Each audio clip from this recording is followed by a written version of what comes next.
I'ma go Bob is gone nuts, kinda scary. Jobs to cover, I'm really a revolutionary. Bounty hunter, gunner, don't lead, white blood. See me, I've been fitting cause you're gonna get fucked up. Hello and welcome back to another episode of the Outer Rim Ramble with myself, the Outlaw Adam Neeson, joined as always on this May the 4th spectacular episode with the Jedi Knight Danny Brown. Danny, how are you, my friend? Happy holidays. It's a religious day for all of us. It's May the 4th, Star Wars Day, and we're celebrating in the best way possible with another very special guest. Another Irish brother. A Oh, man yeah. who, when we asked if he would come on the podcast, he says, of course, but he would only celebrate on a very special day. Mhm. Uh, because this man, we both grew up with, not to make you feel old, Chris, but we both grew up with and loved you in our teenage years and grew up with your songs and your albums and just but have always been present in our life. But to our listeners, you are a rapper, a voiceover artist, a writer and comedian. You might know this gentleman from famous songs as Fet's Fet and IG88's 57 Chevy. You might also know him as the gentleman who was one of the pioneers of Adult Swim and has done lots of work with Kevin Smith and the Smodcast Network. Joining us today is MC Chris. Chris, thank you so much for joining us. Hello, hello. Thank you for having me. May the fourth be with you. Yes, sir. It is. How do you celebrate May the 4th? Is it a big day for you? Um, it usually is. I mean, I'll do something with my fans. I'll have a sale or something like that, or I'll go out and I'll see a movie, go out and see a Star Wars film or something like that. But that's usually how I celebrate. Either watching them or just doing something with my fans, even if it's just like posting some memes that day, some Star Wars stuff. Mhm. Mhm. What do you have any cinema listings for today? Is there any particular theaters showing any of the movies, or will you just sort of put it on at home? And what will be your kind of go-to Star Wars movie today, do you reckon? Oh, I still haven't made plans. I don't quite know what I'm going to do today. But needless to say, I'm very much looking forward to The Mandalorian and Grogu. They have in LA, they have a theater called the El Capitan Theater, which is owned by Disney. And I've gotten into the habit of going to see Disney movies premiere there. They have fan events and they bring the cast out. Usually, they've done it for Hoppers and they did it for Thunderbolts. And I'm just hoping that the Mandalorian will walk out on stage with Grogu in his little satchel. That would make, or Pedro Pascal comes out. Either way, even it doesn't have to be him. It could be him. It could be somebody in the costume. We both know that it's two different people. Um, so, it'd be weird if like Batman and Adam West came out, at the same time. But I would be thrilled by that experience. But yeah, I mean, I'm really looking forward to having a new Star Wars film this year. And of course, I'll be, I think May the 4th falls on a Monday this year, does it? Hmm. And so I'll be watching the finale of Maul for sure. Mm. Oh yeah, yeah, we've definitely got that to look forward to. Have you been enjoying them all so far? I have, but for some reason I forget to watch it. Like because it's on a Monday, I'm right in the middle of doing a Game of Thrones rewatch because I loved Night of the Seven Kingdoms so much. So um, I'm just so into Game of Thrones, and it'll be like Tuesday, and everyone will be talking about it, and I'll be avoiding spoilers, which is like my least comfortable, mode is avoiding spoilers, where you just have to get offline and thankfully people aren't talking about Maul too much. But yes, I am enjoying Maul. I love how serious it is. I love how good it looks, and it's got base. I mean, I think I'm not enjoying Star Wars so much when they're like, "Oh, this is for kids. Let's make sure kids are having a good time." Because I was a kid when the originals came out, and we were never thinking, "Where's the kid?" Mhm. We were thinking like, I want to be Han Solo. I want to be Luke Skywalker. And they would make like Endor films for TV that we would also watch. Although I've obviously blocked all that out. I can't access that part of my memory.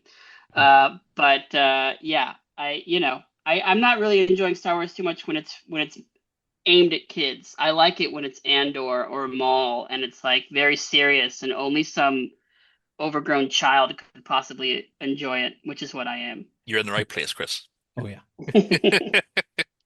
And take us back there to, you said growing up with Star Wars, you want to be Han Solo, you want to be these sorts of characters. Where does your Star Wars journey begin? When did you first get to experience Star Wars? Well, with a lot of things, because I was born in 75, so I was born 2 years before the first film came out. I did not see, and I think of this in tandem with the Indiana Jones films, I did not see the first ones in the theater. And I would see maybe my older brothers come back or a neighbor talk to me about it and be like, oh, the guy's back was covered in spiders, and no, it was the worst thing. It was totally horrifying. I'd be like, oh, God. So I would hear through oral folklore that, what happens in these earlier films. But we also had the invention of the VCR. We had a Betamax, which had thicker, larger tapes.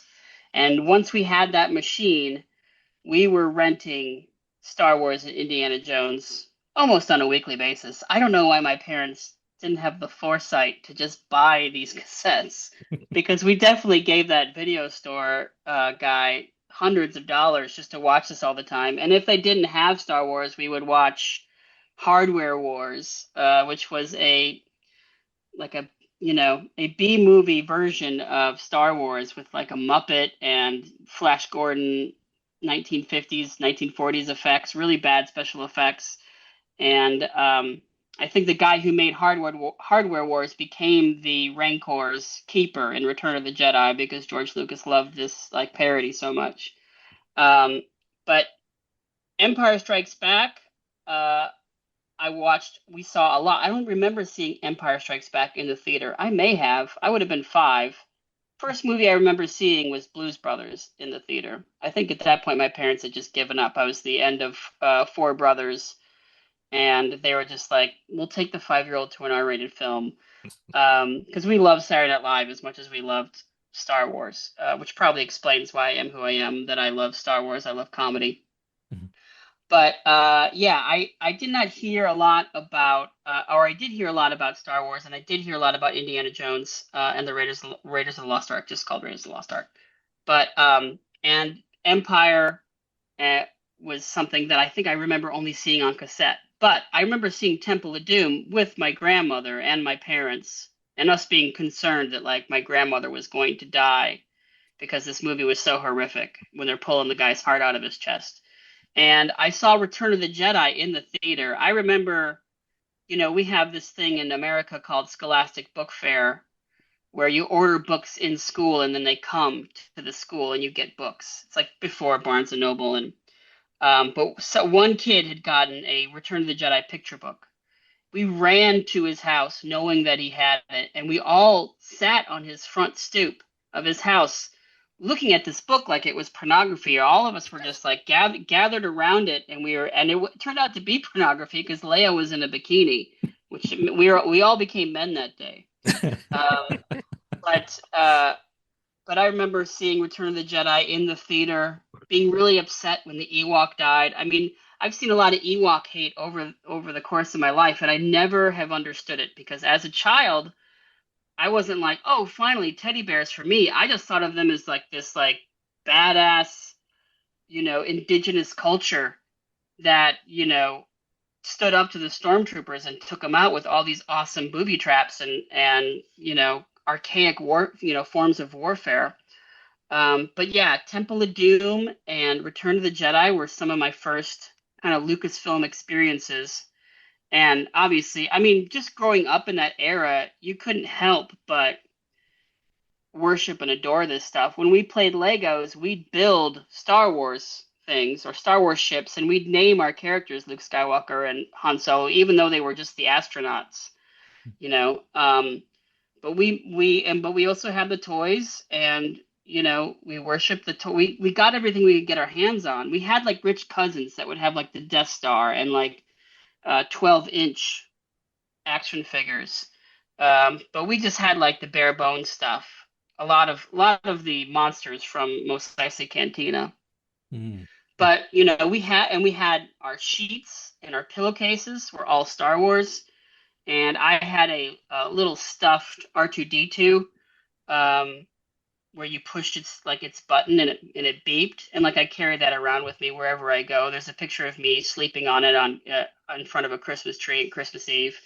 Like this was just like in our DNA, and it was just a part of childhood at the time. I mean, I grew up in just the best time to be a kid, to have this stuff be new, to have no internet, to have, limited access to it. So anything you could find or read or look at, you soaked it up. You loved it. And what you didn't have, you would invent with stuff around the house. Yeah, yeah. And one of the quotes that I read was you sort of saying how, you initially kind of felt like you were the only kid playing with Star Wars toys and making Mhm. music. So is that kind of that idea of playing with your Star Wars toys and kind of growing up at that time where you were surrounded by so much, which at the time probably not realizing how influential that pop culture was going to be, not just on you as the artist you are, but on society as a whole, to kind of go on and see these different franchises boom the way they have. Like even Indiana Jones with it coming back with Dial of Destiny in the last 2 years, how does it feel to kind of have that be, as you say, that kind of kid you thought you were a wee nerd by yourself, but you're not. It's a massive No, thing. yeah, I think that, that was around that time that conventions started, but I didn't know conventions existed until past 2000. Um, and I really, I'm really happy that I grew up during a time where you had no idea what was going on in the outside world. I mean, sometimes maybe on the news you'd see a parade and you'd see Darth Vader at the parade or something, um, but you really had no sense that this was something that was huge. I mean, we would just talk in terms of legend, like, oh, I read in a newspaper article that Jabba's barge took 3 years to make and it cost millions of dollars. We would just like come up with these crazy numbers, which had probably, who knows if they had any basis in reality, but everything was just of legend. And you would talk to other kids at school about it, but really your universe was very limited, not even to more than 10 people. It was maybe it extended as far as the neighbor. The neighbor had, what toys did he have? What toys did you have? And you combine your universes and you play together, and or they bring toys over for a sleepover or whatever, and you'd get a sense. I mean, GI Joe was a really big thing at the time, and we were a GI Joe family and bought an action figure every weekend, had tons of vehicles. Our whole basement was all GI Joe bases, and it was like a real universe set in stone. Like the Cobra base was in that corner, the GI Joe base was in that corner, and sometimes we would have crossover events where the Millennium Falcon would land at Pitt, which was the GI Joe base, and we sometimes crossed over things. Um, but for the most part, we had no idea what was going on, and I love that that was what I grew up in. I love that it was just like it all existed in my mind. Sometimes I feel like it's made me somewhat psychotic, and that I have a hard time. I mean, I always attribute my imagination playing with toys as a kid with Star Wars and GI Joe and MTV for making me just kind of constantly live in this fantasy world in my head. And I hear a song and all of a sudden a music video is happening in my head, or I'll think of a story and it'll be really fleshed out, but it'll only exist in my head. It'll never become a TV show or a cartoon or something. It's just something that's some sort of delusion that's living in my head based upon my childhood experiences of constantly imagining things and imagining stories. We'd see a movie like Aliens or something, we'd run home, or Predator, we'd run home and we'd act it out with our toys, with our GI Joes, with our Star Wars characters. And it was a very private, you know, internal world. And I like that. I think I wrote Fats Vet not really thinking about people are going to listen to this and like it. I was just like, this is who I am. This is me. Thankfully, I did discover over time that an infinite amount of children had the same exact experience as me. And it gave me a career as an adult to make music for these people that have grown up. And I can rap about things that we both experienced as kids or even in the modern age. And it's been a great thing to find. I remember that first tour I went on, and there was just The venues were packed and sold out, and everybody knew the words, and I was shocked. I just had no idea that I would ever connect with people. But thankfully, we all had the same experience with these stories and these characters. And so I really appreciated that lonely, imagination and internal time of my life. But I also loved discovering that I had this infinite amount of people I was connecting with at the same time as an adult. It kind of got me through my childhood and got me through my adulthood in the same way, even though it kind of became something different. And where does your sort of love of hip hop music, when does that start? Is it sort of when you get in your teenage years, do you start It's collecting? it started around 1988, 1989 when De La Soul was on a mixtape that my brother's friend gave to him, and that mixtape had things like Cure on it and the Smiths, and De La Soul was on it. And once I heard De La Soul, I was like, it just blew my mind. I had to immediately get that record. Public Enemy came, another brother of mine started bringing in Public Enemy CDs. He had been influenced by another family that liked Public Enemy. So Public Enemy and De La Soul were my first two exposures. Although I should say on MTV, I did see Run DMC, I did see Beastie Boys, but I always thought of it as heavy metal. And they sampled heavy metal, and it had a heavy metal vibe to it, and I just didn't connect with it. I connected with Beastie Boys later on, but I needed something that was Public Enemy was more like journalistic, serious. I mean, it still had the Flavor Flav, which was kind of like this comedic relief, but it was very serious. It was very different from Run DMC and Beastie Boys. It was like it kind of gave you a viewpoint or a point of view that you just had never heard before, a scene in a movie. Spike Lee was coming up around that time as well. So both Spike Lee and Public Enemy kind of let me see what I hadn't been allowed to see my whole childhood. And that I was around 13 or so. De La Soul was approaching hip hop in a total punk rock fashion, and that they were taking in everything that had happened before them in hip hop, and they had said, we don't want to do any of that. We want to do something totally different. We want to come up with our own language, our own look, our own sound. And I love their approach. And they had skits, which became like a really big thing for me on my records. And they were extremely influential. De La Soul is Dead is why I have an album called MC Chris is Dead. The skits being part of the lore became a part of my lore because of De La Soul. And also Public Enemy influenced me by, they were, you could say keeping it real or representing, as those are two strong hip hop motifs. But really they were kind of like commandments. Like, you don't pretend to be black. That always seemed to me like the opposite of what I wanted to do. I wanted to represent who I was, and I wanted to keep it real and talk about the things that I knew about. I didn't know about what they were rapping about in mainstream rap. I knew about Boba Fett, though. I had the Boba Fett action figure. My brothers and I were very territorial with what we had, and I owned that figure. And it was almost like I had, invested in crypto or something, or I had foresight into this character being cool.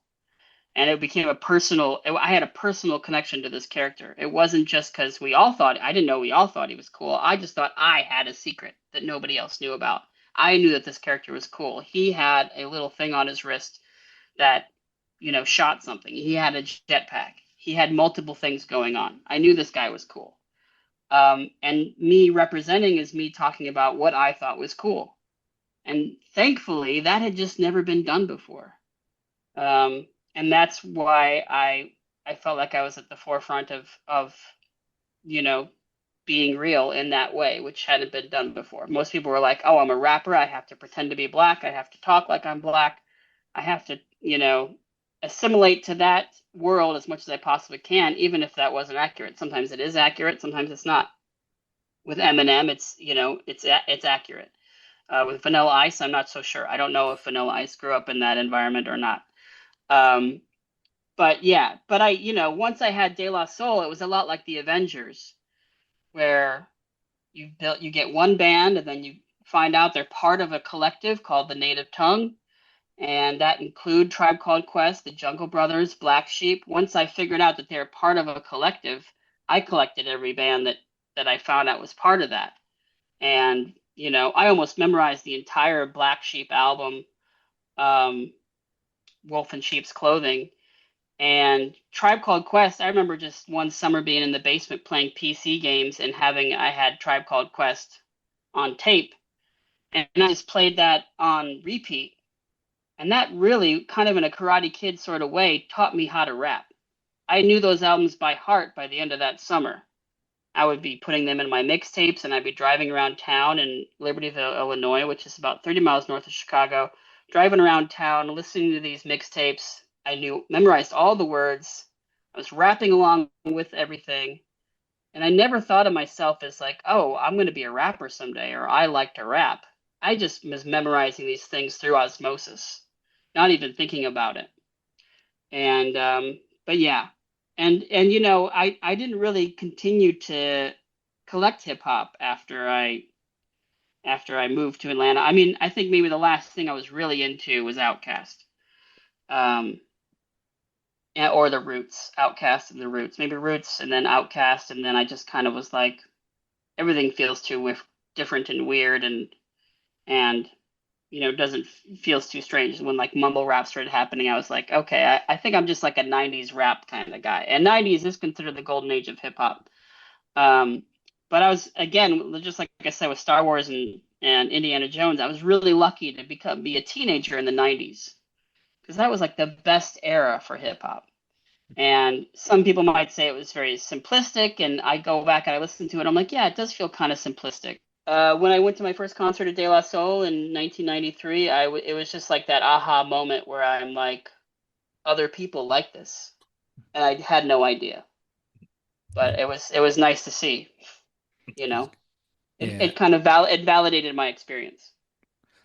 And how do you feel in terms of obviously you've your music is influenced by what you love, and you mentioned there about how it's your childhood wonder and excitement for what you love. I think really does come through in your tracks. You've got Best Day Ever for me is just that kind of enjoyment of being a child and just having the best day doing the things you love. But your music is influenced by what you love and by Star Wars and the like. But it's interesting that even in hip hop, you still have those references to the likes of Star Wars. You've got Biggie making reference to Obi-Wan. You've got the group Jedi Mind Tricks. You've got the fact that Tupac was very nearly Mace Windu. What do you think it is about Star Wars that has made it kind of have that cultural impact even in hip hop? Well, I think one of hip hop's greatest secrets is that it is filled primarily with nerds. Mm, Um, and even Sugar Hill Gang was talking about Superman in their like first song. yeah. Wu-Tang brings up Marvel all the time. I mean, I think most rappers probably started out as imaginative, bookish, nerdy, intelligent kids who love to write and who love to read, who got into these really nerdy things. They grew up and they became, they might have put out a facade of being a badass, but I think even Eminem in his first CD, which doesn't get talked about too much, but he was talking about listening to Tribe Called Quest and being shoved into lockers. And I think that a lot of these rappers had experiences that were very akin to mine, very similar to my experience, and that's why it is. I was actually nothing new. I was just like, I think what I did that was different is that I made it all about. They'd give it a line in a song. I would make the whole song about it, you know, and in that sense, I was kind of overkill, not just making these references. but the references have existed since the dawn of hip hop, for sure. When it comes to modern hip hop, do you feel like it's lost a sort of pop culture edge to it? I think what hip hop is now, it seems to, and I remember seeing this maybe over 10 years ago with Kid Cudi, where I was just like, it's kind of become emo, and that hip hop is more open to talking about depression and mental health issues, and that's kind of like its new nerdy references is being willing to admit that there's something rotten in the state of Denmark, that there are things amiss, and there is some there's an effect to having an upbringing that is rife with adversity. But as for nerdy references, no, you don't. It's gone. I would say it's not there anymore. And but the one thing that keeps it kind of akin to nerdcore is that they are willing to talk about how they're doing emotionally, how their mental health is, where they're at, and what mental health medications they're on. That seems more kind of in line with what people in my genre do, where we talk about, we make references to the things that we love, but we're also honest about how difficult it is being ostracized or being alone or being depressed or being suicidal or any of those things, which is kind of part of what being a nerd is. You're abused, you're mistreated, you're neglected, and in that sense they have that connection. But I think the nerdy references part, I mean, I always blame Lord of the Rings and Sam Raimi's Spider-Man for making nerd culture mass culture. And when those things came out, it's kind of like even football players are like, Gollum's horrifying, like they would just have an opinion on these things. I mean, you'd never see the quarterback reading this book, but you'd see like his whole family going out on Christmas to go see a Lord of the Rings movie or a Harry Potter movie or something. So nerd culture kind of became this, it wasn't such a niche thing. It became mass culture. Everybody loved Spider-Man with Tobey Maguire. And because of that, and it's weird, like right when I kind of came into the scene, all the newspaper articles and magazine articles that were about me were about how nerd culture was becoming this big thing. And I remember being in Disney World and seeing like a nerdy version of Mickey Mouse. And it was like right after I'd come on the scene. And I wondered if it was me having an effect on culture or whether it was just this thing that had happened because of some really nerdy things like Lord of the Rings and Spider-Man that had kind of had an effect on everybody. And it was no longer a small thing. But it was definitely weird. I mean, even Weird Al had always been a nerd, had always been this guy with a, gosh, I can't even think about what it's called. I want to say xylophone, but it's not a xylophone. It's a accordion. Accordion. And, but then, after I came out and started being this nerd rapper, White and Nerdy happened. And I was like, is it me or is it a change in the world? Because I was seeing all this nerd culture things pop up in places that at Disney with Weird Al that I just had never seen before. And I don't know if it was an effect I was having because I was getting like global press, or if it was just how the world was changing. I couldn't really tell at the time. Now I probably think I'm very small. I've become more and more humble over the years. And I realize how small of a thing I am and how I'm most likely a part of a deluge of culture, a giant movement, and that was happening across the board. Because just like with nerdcore, I had no idea I was making music that other people were making. I thought I was making something that was very specific to myself. The internet hadn't quite blown up like it is today. But me and Frontalot were doing the same exact thing at the same time. but I had no idea he existed. I think you're definitely a Trojan horse when it came to people like me and Danny at our age growing up, sort of liking Star Wars and Lord of the Rings and stuff had become a little more mainstream.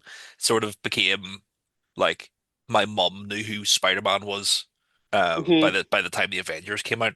But like whenever Fet's Fet was like on there was an old social media network called Bebo that Hmm. we used to have in the UK, and like when you went to someone's page, the song automatically played, and for Mm. years, like Fet's Fet was on my page. I'm sure it was on Danny's as well, but like it was one of those ones where it's like you could show your personality through Yeah. something that was what people considered cool.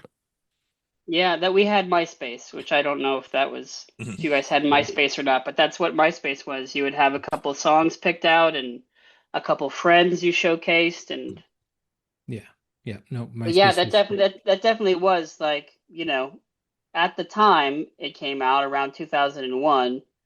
Um, I think Fet's Vet was a big moment for a lot of people because they finally felt like they had found their thing. Mhm. You know, maybe they hadn't liked hip hop before, um, or even watched Cartoon Network before. But once they found it, then they were like, "Oh, this is who I am. This is me." And it definitely became a way for people to signal to others who they were. Mhm.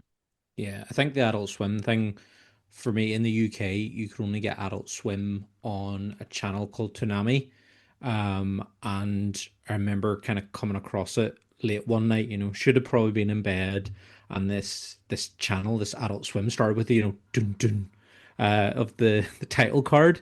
And I was just Hmm. like, what is this? And then sitting down to watch those cartoons. And the first thing that gripped me was Samurai Jack, because that was Mm. that transition from the likes of Dexter's Laboratory and Powerpuff Girls, those kind of more kid ones, to Hmm. Samurai Jack and then everything else that kind of flowed from that. And yeah, you're right, that was a transitional period. Like I was still young enough to be watching cartoons, but old enough to kind of start appreciating these more mature themes within cartoons as well. How do you get involved with Adult Swim? What's your kind of go into for animation and for voiceover work? I had always drawn as a kid, and I love things like Calvin and Hobbes, and I wanted to be Bill Watterson growing up. I wanted to draw. My goal was to like be in the newspaper. I had no idea that the newspaper's days were numbered. But that was like, and I really loved Disney. There was a Disney film, I would walk to it and watch it by myself, even if it was meant for girls. I just loved Walt Disney World, all Disney properties, Disney cartoons. I loved cartoons. I mean, in the 80s, it was hard not to love cartoons. There were so many cartoons, so many of them were toy based. It was kind of this wonderful time of just a glut of content. But I love cartoons. I wanted to draw. As I got older, I wanted to be an animator. I went to the Art Institute of Chicago because that's where Walt Disney went. I was going to study animation. But then Reservoir Dogs came out, and I shifted into screenwriting. Where I'm like, I'm not going to draw anymore. I want to write. I'm a writer.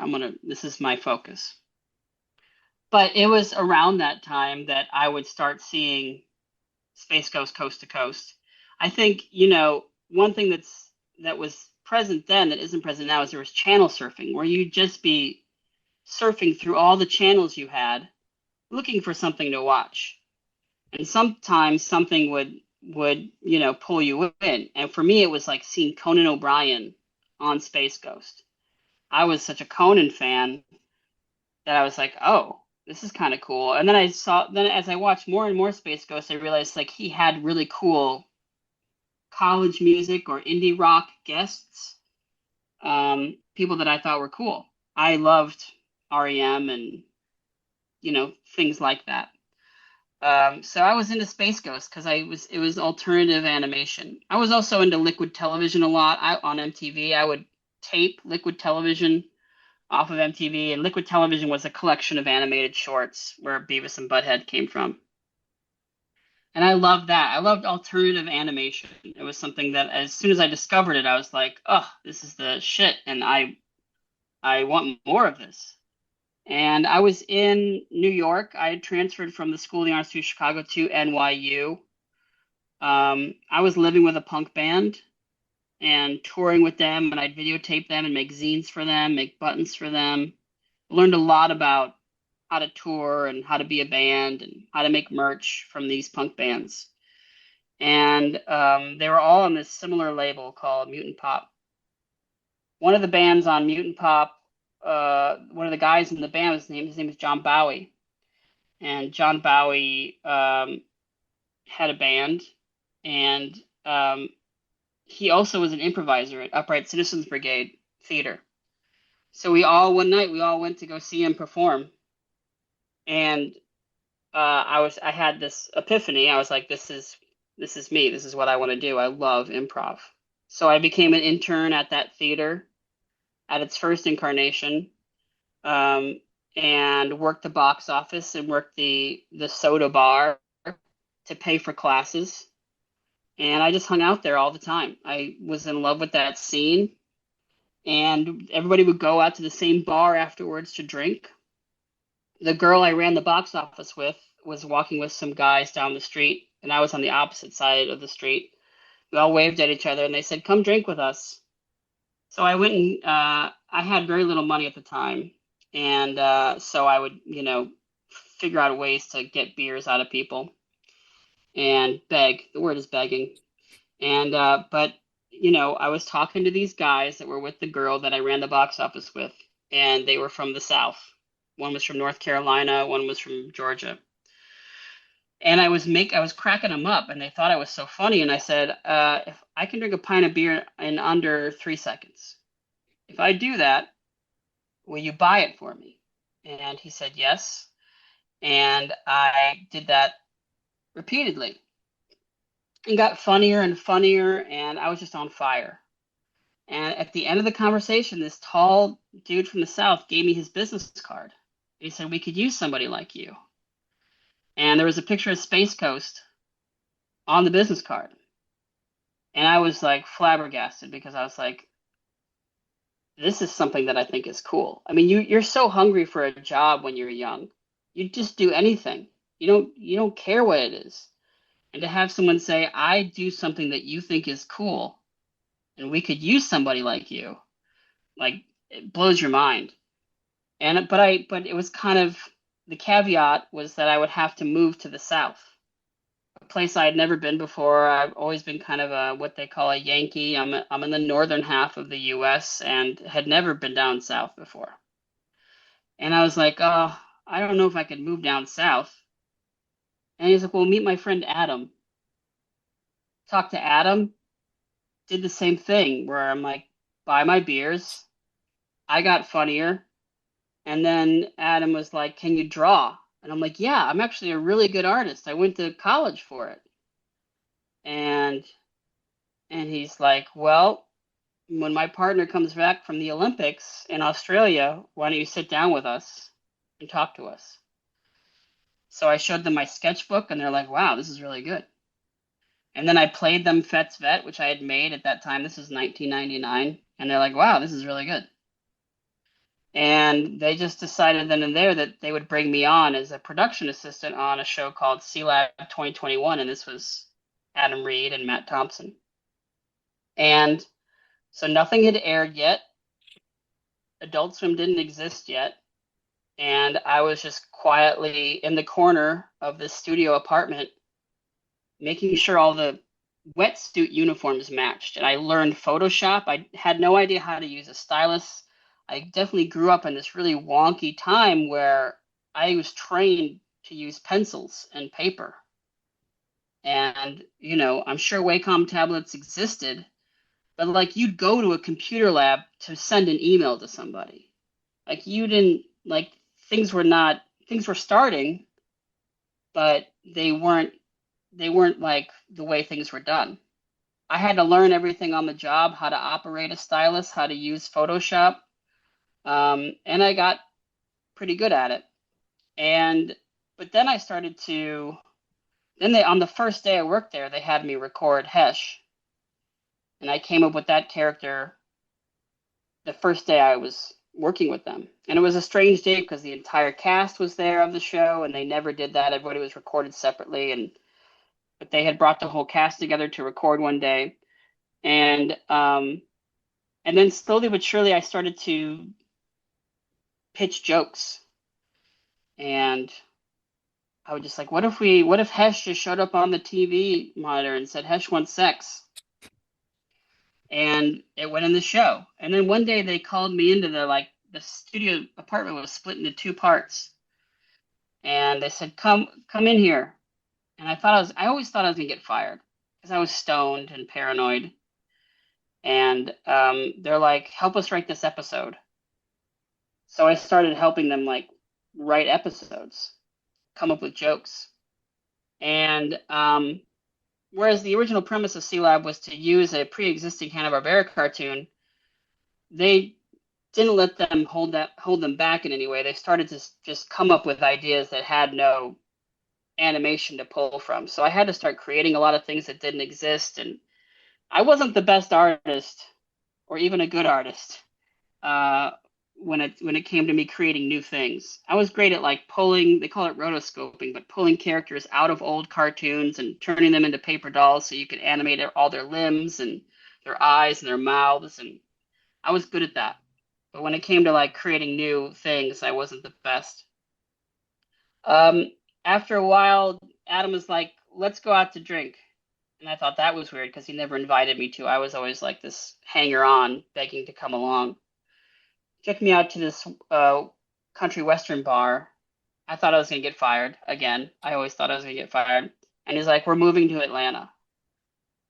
And I said, at this point, it must have been a couple of months in. I think I started in the fall, and it must have been around Christmas time or after Christmas time. I think it was after Christmas time, probably early 2000. He said, we're moving to Atlanta. And I think at that point, I had realized that I was in a really great place. And that they weren't the nicest guys. And they would tease me a lot like older brothers did. But I knew that this was something special. And so I said, can I come with you?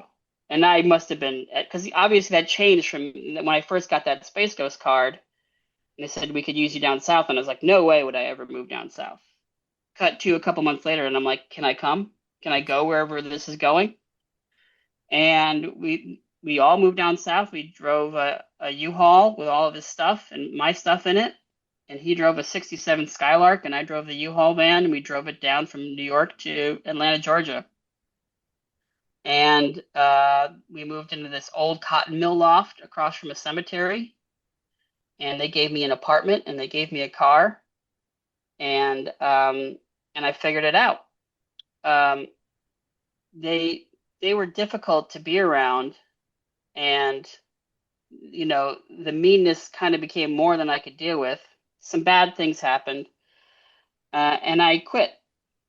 And I really had a panic attack because I was like, fuck, I really loved this special place that I was in. I loved being a part of it. At this point, Adult Swim had aired.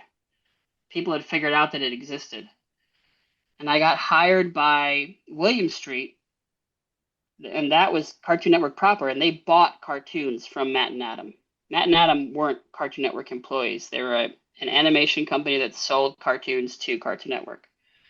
And I got hired in a couple of days after I quit by William Street, moved in there, started working on Aqua Teen and Brack Show, and I did anything that they could think of. I would star in the episodes. I would write songs with Brack. I was editing sound for the first time. I was even balancing their books, which I was horrible at because I was bad at math.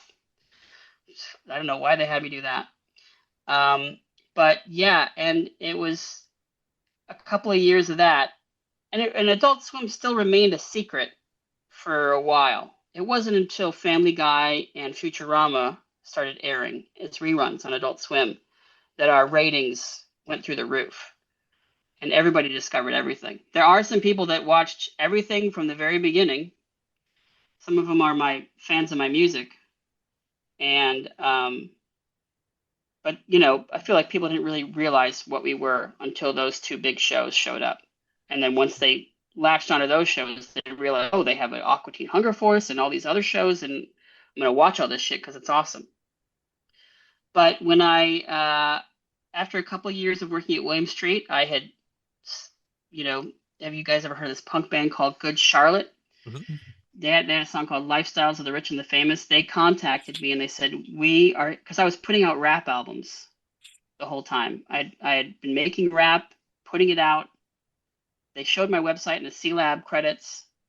I was making music while I was working at Adult Swim and releasing it. I released like three releases, and used my notoriety on these shows as a way to connect with fans.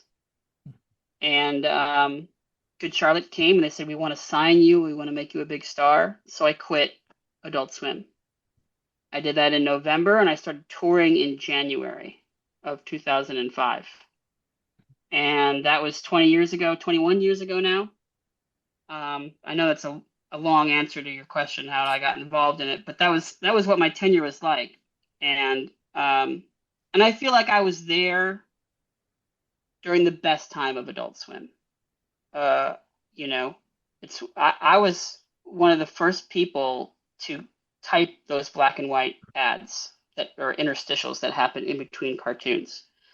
And I made a series of them for Mike Lazo to use it to pitch to the executives at Cartoon Network. He's like, "What do you think of it?" I'm like, "It's cool. It's like Kevin Smith or Woody Allen. It kind of, you could do anything with it. And the more and more people use text, it's kind of like text-based. So text is becoming cool." I remember saying that to him. But I was there during some very key moments of discoveries and amazing kind of serendipitous moments at Adult Swim. But I was there before Rick and Morty, before things went live action. I think when things became live action and Tim and Eric showed up and Rick and Morty showed up, it definitely changed the vibe or the tone of everything. And I loved being a part of it when they were just taking old Hanna-Barbera cartoons because they were trying to be cheap.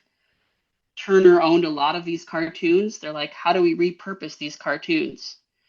And so it was very kind of punk rock. And like, how do we put on a show with just these, scraps of paper with these paper bag puppets? How do we put on a show with this limited resource? Everybody was really inventive and really weird. And it was honestly, the programming was made by less than 20 people. And that's across 3 shows. So few people were involved in it. Now Adult Swim has got hundreds of people employed, or actually maybe not, because we don't even know how long this thing's going to last now. But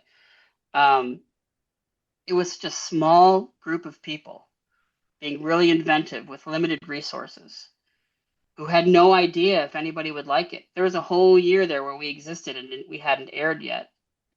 And I loved being a part of it at that time. I think it was the best time to be a part of it. And because it was special, it was personal, it felt like a family. And everybody would hang out with each other afterwards. And it gave me so many things on so many different levels that were so fulfilling. And then I ran away.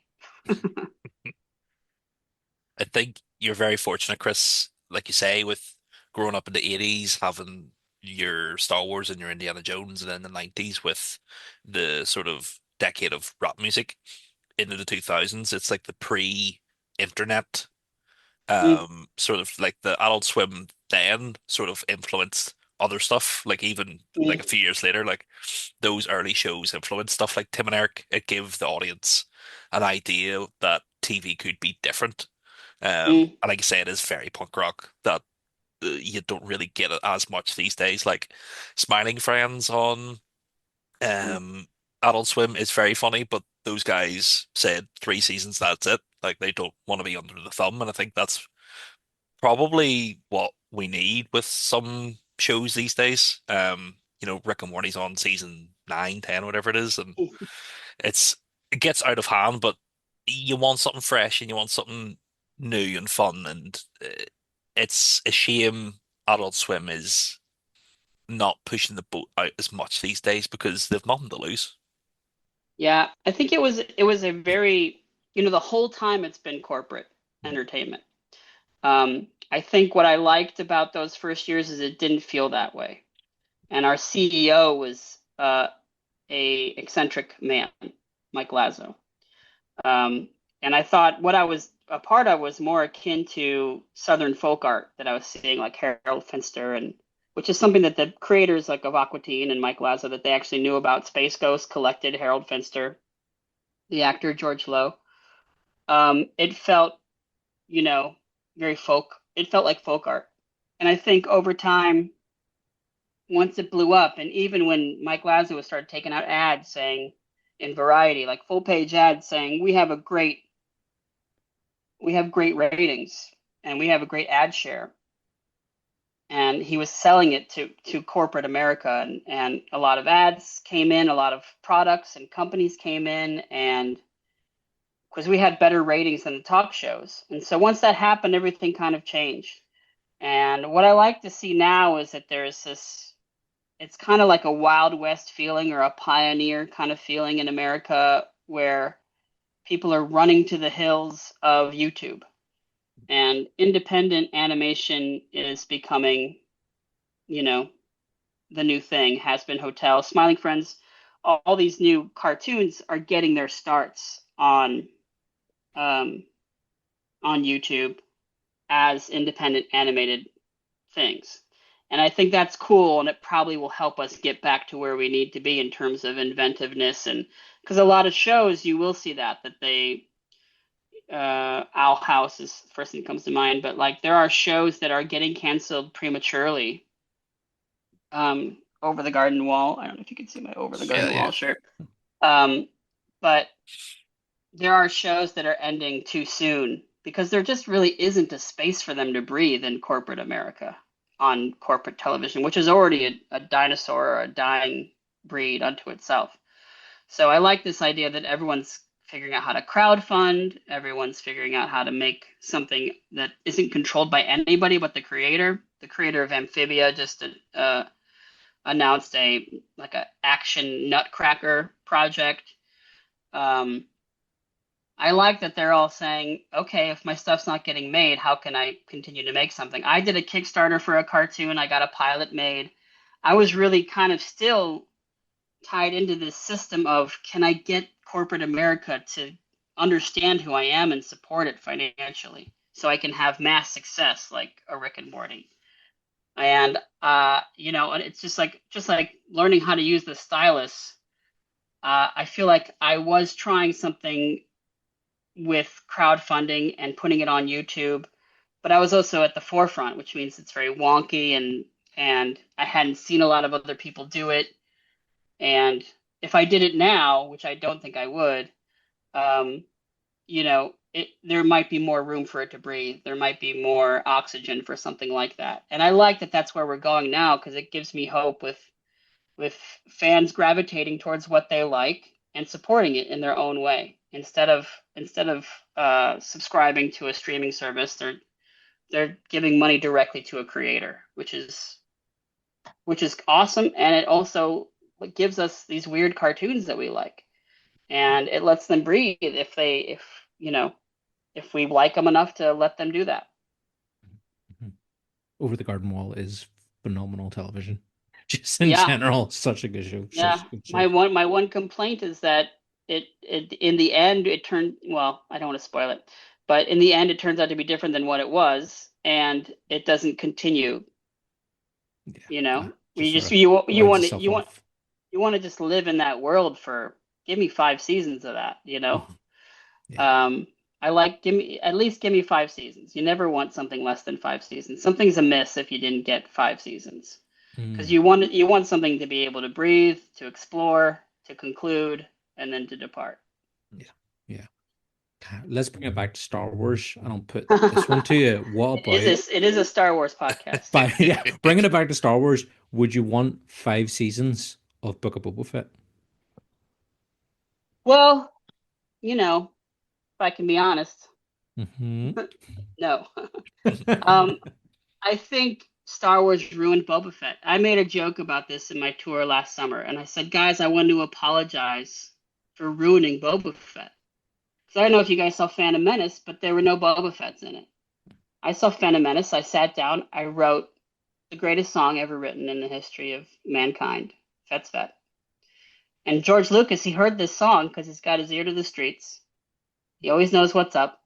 He's like, the people like Boba Fett. So what happens in Attack of the Clones?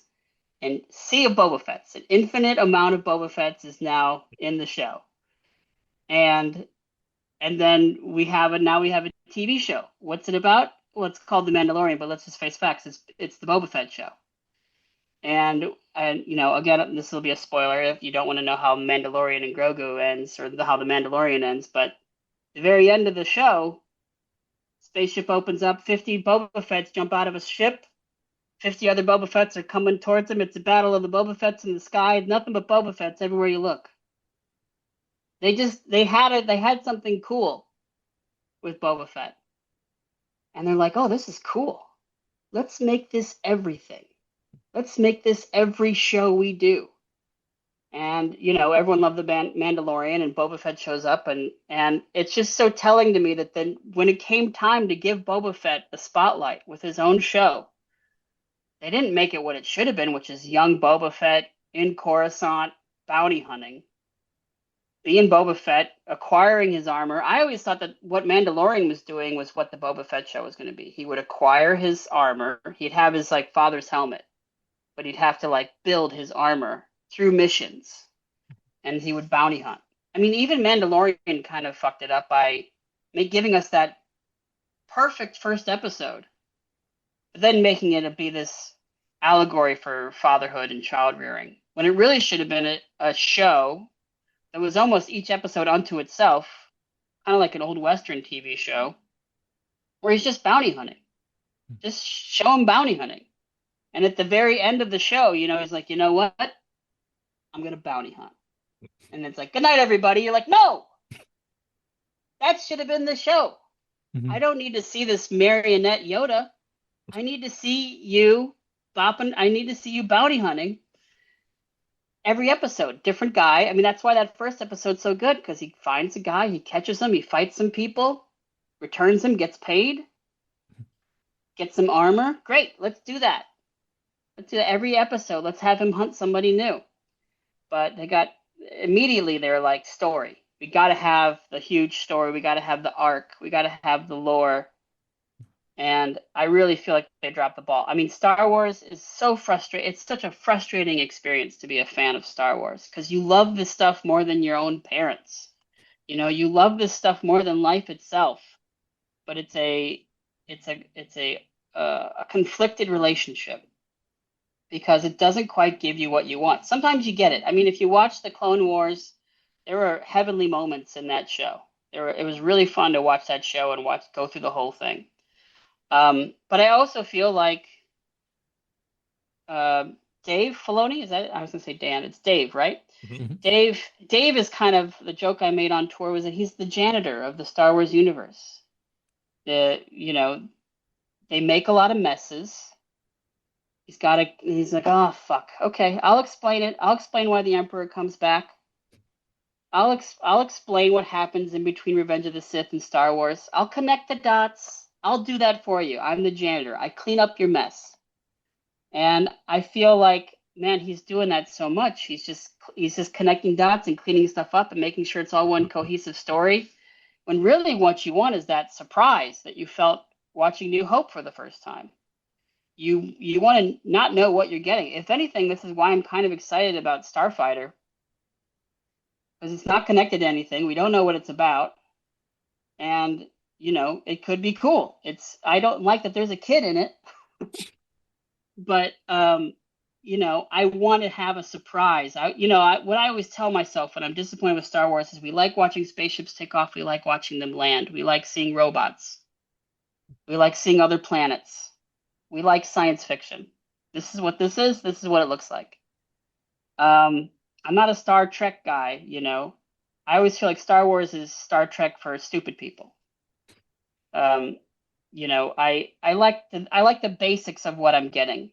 but I wish it was better. And I almost feel like Andor was great, but it might have been a little too serious. Star Wars wasn't that serious. It was very pulpy, and it was very simple and easy to understand. It was a let's go rescue the princess from the castle. It was very old school. I miss that. We had that real original thing happen, and then we got locked into story so hard and locked into this universe so hard. I just don't see any inventiveness. And sometimes I'm asking myself, I'm like, we could tell any story we wanted. Why are we talking about Maul? Why are we still with Maul? We could have. I mean, there are so many aliens and even human beings that I want to explore, that I feel like we're not touching on. Give them their own story that has nothing to do with anything. Maybe very vaguely has something to do with the larger universe, but like, I think the storytelling, it leaves me wanting more. And the big pull on Maul, it's like, and this is another Dave Filoni complaint that I have, is like he makes a show, but he makes it about something else. So if you're watching Ahsoka, it's really about Rebels. If you're watching Mandalorian, it's really about the Mandalorians from Clone Wars. If you're watching Book of Boba Fett, it's actually about the Mandalorian, And I feel like, well, Maul is actually about Darth Revan. Is that her name from the comics? Oh, Talon. Darth Talon, and how she comes to be. And you're like, well, I thought this was the Maul show. Why is it the Darth Talon show? That's like, that's fodder for Easter egg hunters that know what that is and love that this is happening, and isn't this so cool? But I think what I would be excited about is just like telling a new story. And High Republic, I got excited about that, but then I felt like this still feels too tied to the universe. It's such a vast universe. I wish the stories were maybe smaller. I'm excited about the origin of the Jedi's film from Mangold. That'll be cool because it can't possibly be tied to anything. It'll be all about like, what's a lightsaber and what is this power I have with my hands and what's going on? I want surprise to come back into the What do you mean? They're going to experience. put a post-credits scene that'll be behind a behind shot of Yoda. Like, that's just what's going to happen. Uh, I said in an interview a long time ago for College Humor, I said, I'm going to be into Star Wars until they make the Yoda movie. When they make the Yoda movie, then I'm out. And I wonder if Mandalorian and Grogu is going to be some sort of, because Yoda will be dead. Is Yaddle dead? I think because everyone says it. Yeah, she died in Tales of the Jedi. We see Yeah, Tales of the Dooku. Jedi. We saw her fight Dooku, which is a great episode, but she for some reason doesn't speak in Yoda speak, which is infuriating. But I thought for sure that the end of Mandalorian Grogu is Yoda or Grogu being dropped off on Yoda planet.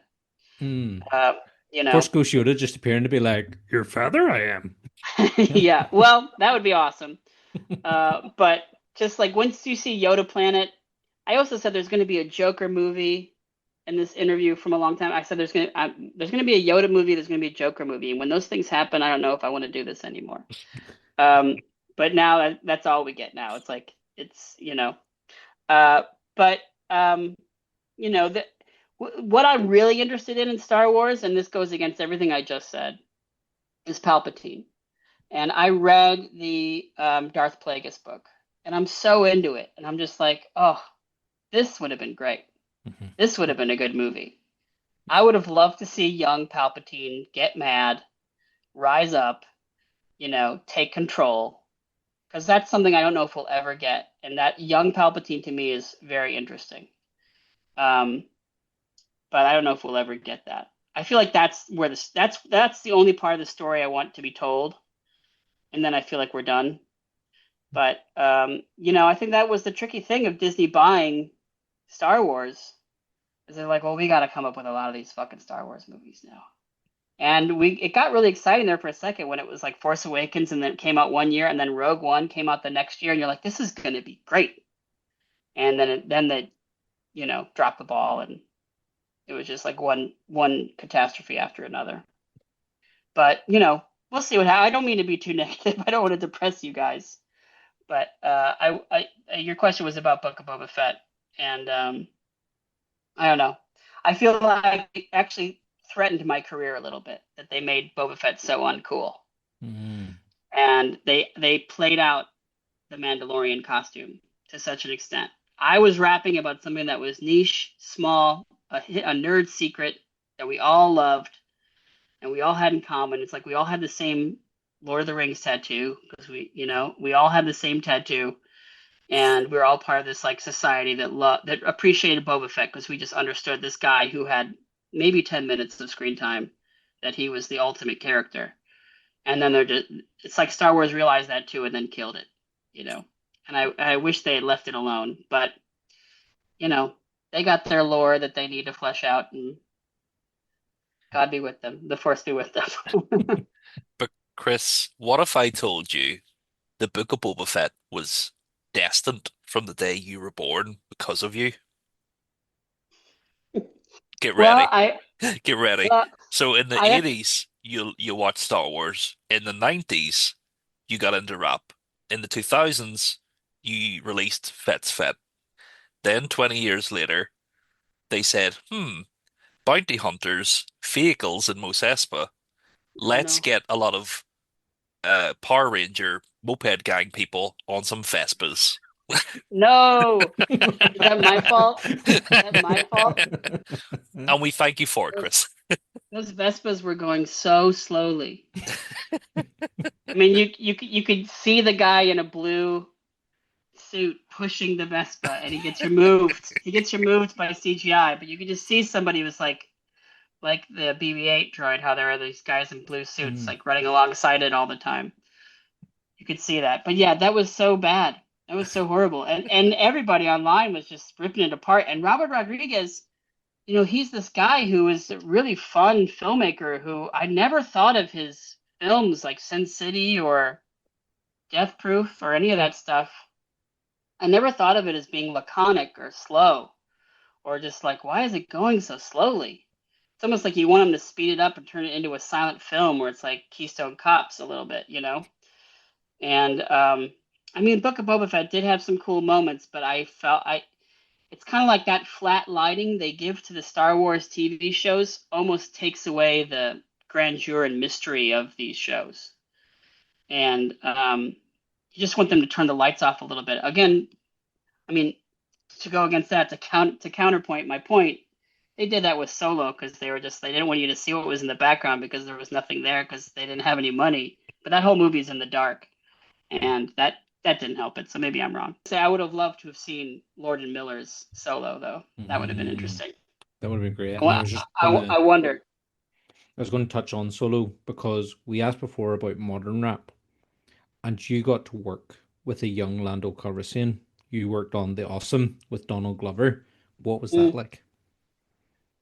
I saw someone say this in a YouTube video where I introduced Childish Gambino to the world. Like the first time they heard of him was on my MySpace page, or that they realized that Donald was making mixtapes, which was the thing at the time.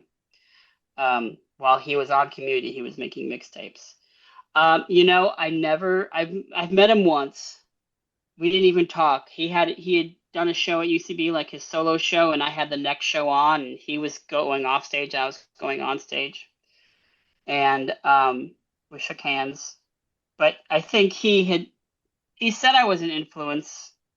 He's probably stricken that from the record, but he said I was an influence in the beginning because I was the first person at UCB to put out their own music, to make skits, and to go about hip hop in a different way. And but yeah, I don't know if I had an influence on him or what. I know that he had a meteoric rise. And so after I did like 3 songs to him, I was like, "Hey, will you hook me up with a song for my album?" And he's like, "Man, the Wi-Fi on this bus is really bad." And that was the last I ever heard of him.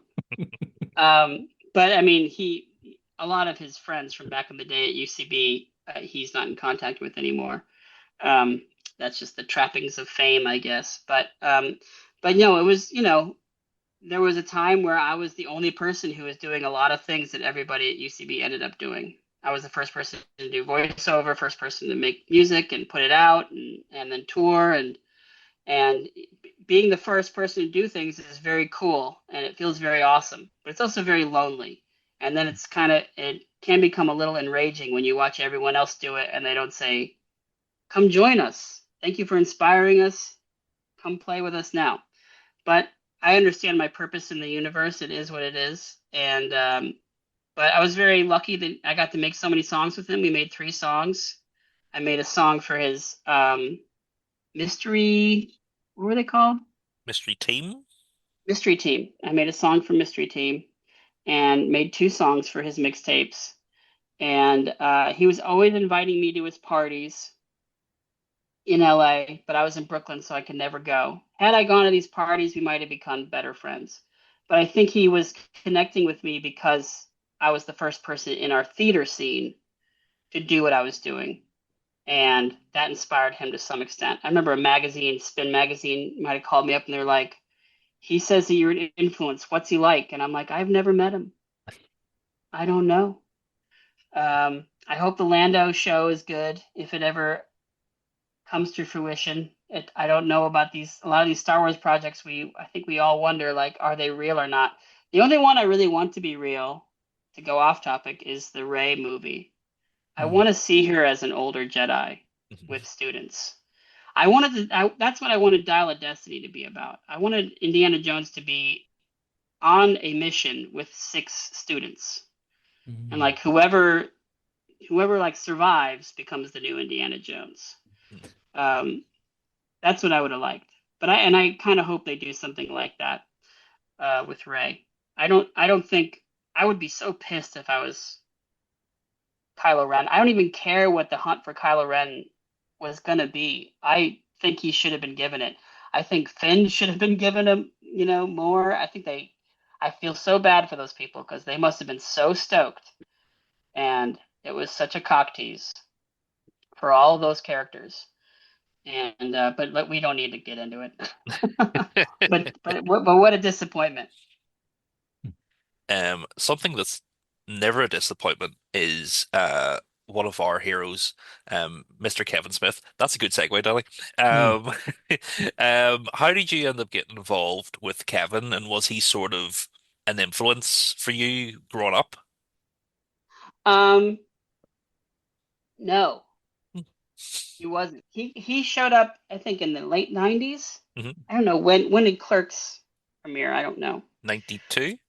92 or in the 90s. I remember walking out of Clerks because I didn't get it. Mm. And I was like, I don't get this.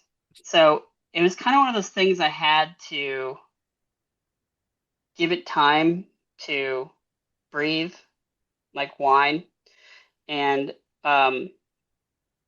over time, he started to. I think he might have approached me. I don't know what came first, the podcast themes or being in Zack and Miri. But I was on Warped Tour. It was 2008, and I made a Zack and Miri song with some guys in another band called Protest the Hero, and we were literally making it on a bus, and you know, I don't remember it being that good of a song, but I remember just like trying to come up with something, and they wouldn't tell me what the movie was about, and I had to come up with a song, and I was like, "Tell me the plot. Let me know the plot." And they wouldn't do it, and I think it was Scott Mosier I was talking to, and but yeah, they had asked for me to make a song. They didn't end up using the song I made, but they used Fet's Vet, and which is another thing, kind of like C-Lab, where it showed me to a huge audience. And then after that, they started approaching me for multiple podcast themes. I made like 5 of them for his network. And then I moved to LA and got to sit down with him. And one day he had me over to watch Jane Silent Bob reboot. And he just like sat me down in his living room and pressed play and put this movie on. Another time he had me over for a podcast recording. And I remember one time at the end of a tour, he's like, "I've got something for you." So I came to his mansion in the hills, and he gave me this Boba Fett picture, this giant framed picture of Boba Fett leaning on a Corvette that was made by some Australian dude. And I've looked for this thing so many times since, but I had no place to put it, so I put it in storage in my apartment, and it was stolen. Which really bummed me out because it was really a great image. I should just recreate it because I think it's easy to find that image online because it's like black and white. Um, but he's always been like this really nice guy, someone I can text anytime, and he always replies. And he's had me involved with so many great things. He put drinking blunt, smoking 40s at the end of Reboot, and he's paid me a bunch of times when I didn't have a lot of money to like come up with new songs and stuff. And when I made a cartoon and it didn't get picked up, he said he would produce a version of it. And he's just always been like supportive and present. And I can text him on the road and say I'm at Monroeville Mall in Pennsylvania where they made Dawn of the Dead. And it's always great to just have this, amazingly cool friend in my contacts. He's kind of my one famous friend. But yeah, it was really great that he appreciated me, accepted me, and always just kind of like cheered me on, and he always calls me a genius, and he always makes me feel really good about myself. He did help me develop my all Irish people are full of shit theory that you guys have disproven. But yeah, he's been a really great presence in my life.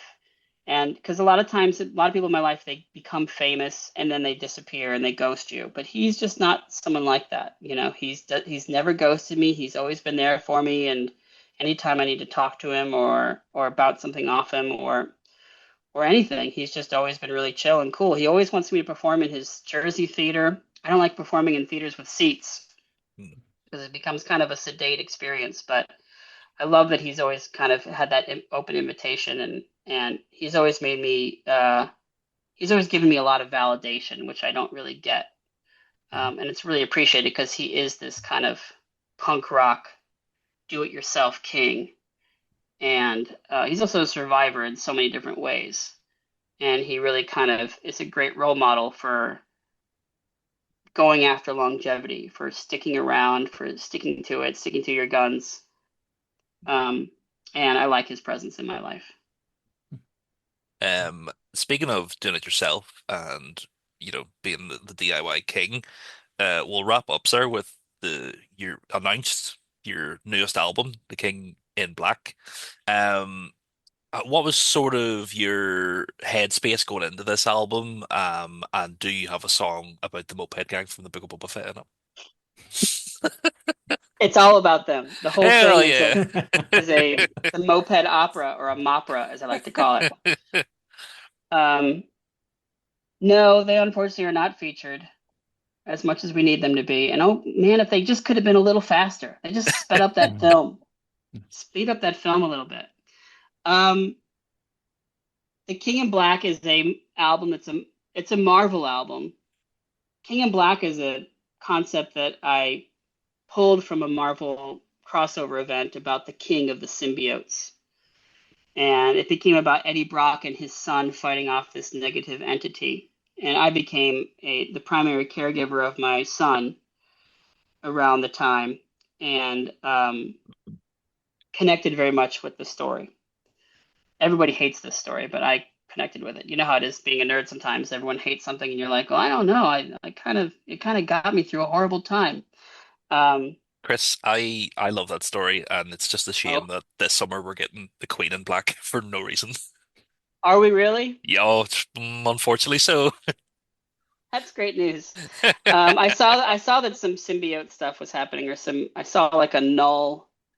Was it a Punisher, a Venom Punisher, who was like the Null Hunter or something? I don't know what I saw, but I'm not the biggest Venom fan or anything like that. I've been making this album for almost 10 years, and really struggling with it too. I've remade this album multiple times, and I went through a divorce and COVID, and all these things slowed me down, depression, where I just didn't know if I had a future doing this thing anymore. I was starting to feel obsolete or washed up. And I kept making it, and I realized I had an epiphany at a certain point while making this album where I was like, this should be about the comics I read in middle school and what I really connected with. And those titles were Moon Knight, West Coast Avengers, Hawkeye, stuff like that. Stuff that I've always been, a really big fan of. So once I figured out that it should be books that mattered a lot to me as a kid and what reading comics meant to me as a kid, then everything clicked into place. And, a lot of personal stuff happened that slowed me down and kind of, literally left me bedridden, where I was just, I felt like the album wasn't good, and I couldn't give something to my fans that wasn't good because I'm just such a perfectionist and it had to be good. And then this winter, I had this switch in my head where I started to see my traumas as assets and sources of wisdom. And I started to see myself as somebody who wasn't just scarred, whose life went horribly wrong, who had all these horrible things happen to them. I started to see myself as I am a wise person who has come upon their wisdom through many difficult ordeals, but the wisdom has made me a stronger and better person. If anything, these traumas are my superpowers that give me an advantage that young people don't have. I've started to see young people as just like stupid, which is it officially makes me an old man.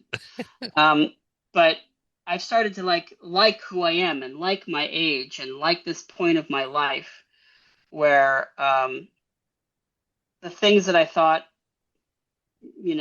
have ruined my life or besmirched my character or ruined my reputation, that those are actually positives. Once I made that switch in my head, I like marched into my office and I finished my album in 2 months, 3 months. And I really gave it my all and kept on working on it until I really felt like it was something that I could give my fans, something that I could stand by. And I really, as being such a perfectionist, I finally got to the point where I could share it with them. And was so happy to make the announcement on April 1st that the album was done and that the tour was happening. And that the pre-sales have been amazing for this record. I've never had pre-sales like this before in my life, which has also been, I've been talking about validation a lot in this conversation, and it was so validating to have everybody say, we're still here, we still appreciate you, we want to hear what you have to say and what you want to do next. And I love it. They're all there for me like that. And so we've had great sales. It celebrates my past. There are some things on the album that I think that you guys will particularly enjoy. That's all I'll say about that. Mm-hmm. And there are some surprises that aren't about the past, but are about where we are exactly right now. And but I've been very very happy with it. I can't wait for everyone to hear it. And there's no better feeling. I deal with so many fans in DMs and emails and where they are suicidal and depressed and sad. And I say the same thing almost every time, which is like, you have no idea what's coming up next. And you don't, and I said this to my son the other day, I said, losing is the first part of winning. Where it really feels like that. There's no better feeling than getting over that hump or getting over that difficult period and feeling like you survived it.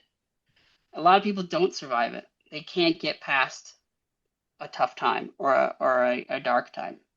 But I feel like I've just gotten past that and feeling really good about having survived it. And with this new knowledge, kind of, we talk about these stories with these journeys, and you go into the dark cave and you come out a different man. I'm coming out stronger and better than I've ever been before. And so I'm really excited for more albums, more tours, more shows. And I can't wait for everyone to hear the new record. And you're going to come over to Northern Ireland at some point to perform, right? I know, I've been in Ireland once, like I said, and I marched with a bunch of fans for legalization of marijuana, cannabis. Mhm.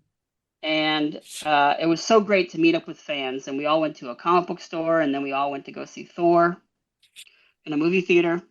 Horrible projection. And but I've never performed in Ireland. It would be a dream come true to return Well, hey, come on and over. do a show.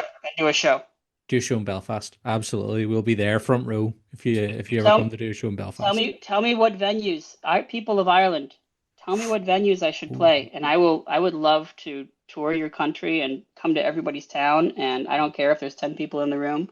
I would love it. I'm getting married on the 10th of July, and we're having our reception in one of the oldest music halls in Northern Ireland, and probably the whole of Ireland, actually. It's called the Empire. Come on over. Come on over, and we'll put the show on for Yeah, that'll be great. Sounds dubious.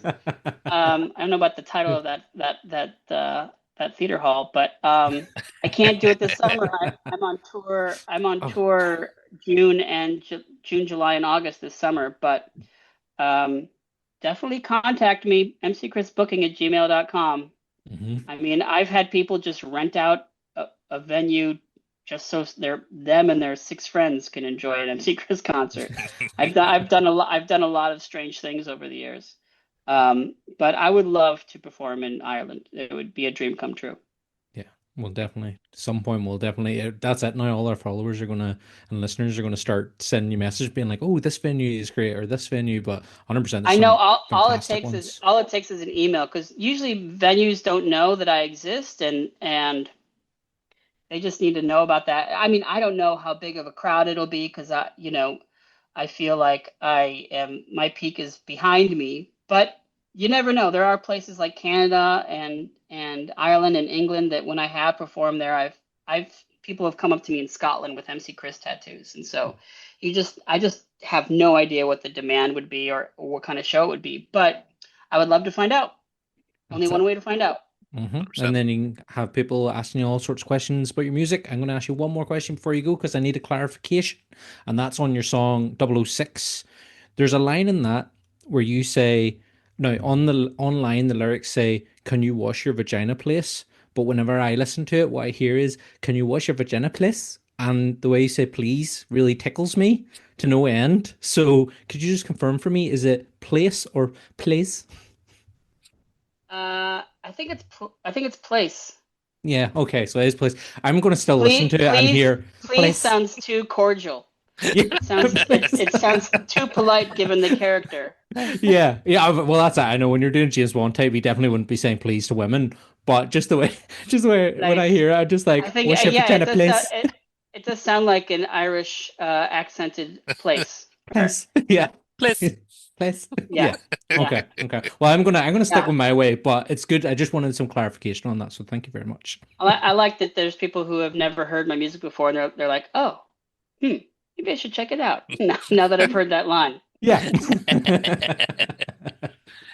right down to it. But thank you very much for joining us, Chris. Of course, My pleasure. People can check out the album King in Black, and your tour starts in June, and then your Irish tour starts next year. Well, let's say give it. Yeah, go to mcchrist.com. It's very easy to pre-order the album or to get a concert ticket if you live in the States. Fantastic. But thank you very much for joining us, Danny. Thank you for joining me as always as my wonderful co-host. Of course, and happy May the 4th. Happy Star Wars Day to everyone. Chris, enjoy the rest of your Star Wars Day, whatever you get up to. Oh, thank you so much. Happy May the 4th. I'll be pretending that Book of Boba Fett was never made. Thanks everybody for listening. Check us out on our socials. Don't forget to follow MC Chris on his socials as well. And it'll be next week. More fun and shenanigans in the stars. But as always, we have friends everywhere. Goodbye, everybody. Bye-bye. Cruising on set spot in my DeLorean. War's over, I'm a piece of Mandalorian. The story is Stomp Star was historian. Stephen debate, puppet play at Bennigan's. Rhyme renegade, shut up, penetrate. First and second defense, I won't hesitate. Got a job to do, endorse the guy that delegates. Got something against Skywalker, someone he really hates. I don't give a fuck, I'm after Solo. For all I carry, could be behind at Yoda's dojo. Gotta make the money, credit's no good. When the job was running shop in your neighborhood. Think you can cook, I got a grappling hook. Let's make this quick, cause I'm really booked. I'm a devious degenerate defender of the devil. Shut down all the trash compactors on the detention level. My backpacks